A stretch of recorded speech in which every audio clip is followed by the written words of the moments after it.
Alright, so today we're talking about disagreeable entities. I got a nice little list here. First one we're going to deal with is, well, first of all, there's a difference between what you agree with and what you disagree with. Just because you disagree with something doesn't really make that entity disagreeable. But when just because an entity disagrees with you doesn't make that entity disagreeable. But we classify, see, in Nubian Kushitism, we're classifying these certain uh, devils in this little box. You know what I'm saying? We're gonna put them back in the box, and we're gonna close it up. Hopefully, nobody's gonna give anything to anybody. You know what I'm saying? We're not gonna just put that. We're gonna lock this box up. You know what I'm saying? Just keep it handy. But unfortunately, the truth and liberation is in it. So when they open the box, you know what I'm saying, there's gonna be something there. You know, whatever. Okay, the serpent. The serpent is one of the first ones that pops up in the Bible, and you see this guy, and he's like, "The Lord, did God say you can't eat every tree in the garden?" She said, and Eve used, Eve, what, and that doesn't say that Eve was seduced by the snake. Don't get it twisted, because they use that. The devils use that to do it. If there is some devils walking around, it's time to get rid of them now. You know. She wasn't seduced by the snake. The snake just asked her a little simple question. She saw the snake over there. Technically, it had to be guarding the tree. You know, it was like a big ass snake, but they was born in innocence. They didn't know what was right from wrong yet. So, he's sitting at the tree, and he asks her, you know, he said you can eat every tree in the garden. You can't eat it, and like we can't eat this one. And he explains why you can't eat this one. You will not surely die, but you will be like gods, knowing good and evil. If you know good, you live. If you just know evil, you die. That's how that was supposed to work. But they wasn't ready to handle that. It was already a death tree, because the minute you eat that, you have a free will. So that you not only have a free will, you know what good and evil is. You're out of innocence. It's like the minute you have to wear clothes. You know what I'm saying? That's the metaphor of that. The minute you have to wear clothes, there it is, you know? And can the sin fall on man? Can the sin fall on the woman?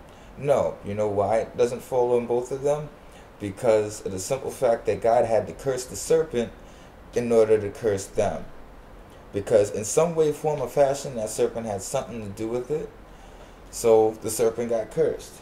And it says that you'll bite his leg, and he'll bruise your head, and it said the man will bruise the seed of Eve will bruise his head, and he will strike your heel. He'll strike your heel, you will bruise his head. Something like that. It's in the beginning. In the beginning there was the word, you know? And the story of the apep biting the heel of Ra is like Ra and Amun were like really, really close. That's why they ended up sharing the name. But when it bit the leg of Ra, somebody stepped on it. Wait, I'm going off the subject. But I'm gonna get back to that. He had to step on it with the left foot. So you know, that's what the serpent is. And later on, the serpent has babies and stuff. You know what I mean? And it's like he pops up later on as Satan. But it doesn't really say that it's the serpent. Like the serpent, that's it. That's all you hear about the serpent from that point on. You don't hear shit about the serpent until you get to Revelation. Alright, keep that in mind. You know what I mean? Nobody, not even Jesus says anything about, you know what, that freaking serpent is always Satan. That freaking Satan. Speaking of Satan, then Satan makes one of his first appearances in Job. We see Satan pop up with the sons of God, meaning that he's actually going to and fro around and about the earth. You know what I'm saying? Just roaming the earth. He's not in hell or anything. So And why isn't he in hell? Because he hasn't did anything against God yet. And if he has, his days is numbered. They're numbered, and they probably a past time. You know, it's probably he's probably been allowed it like another 2 years or something. But you'll see. See, pops up, and his whole thing is to say that the righteous aren't good enough. You know what I'm saying? His whole thing is to say, if you're going to heaven, you know what I'm saying, you're the only reason you like God is because, you know, God is doing stuff for you, or you know, like it tries to do all kind of like figure out some kind of way to prove the righteous wrong kind of thing. That's Satan's whole job. He ain't really against the evil people. Evil people, it's like God sends him and plenty of the demons, and like not even demons, evil spirits, to torture people when you do wrong. If you're not tortured by an evil spirit, and you know you fucked up on many occasions, hey, cool. I mean, that means you got a certain amount of mercy. Some people are. Let me stop playing. But that's where you have Satan, and he tries his hardest to get Job to curse God. That's his whole job.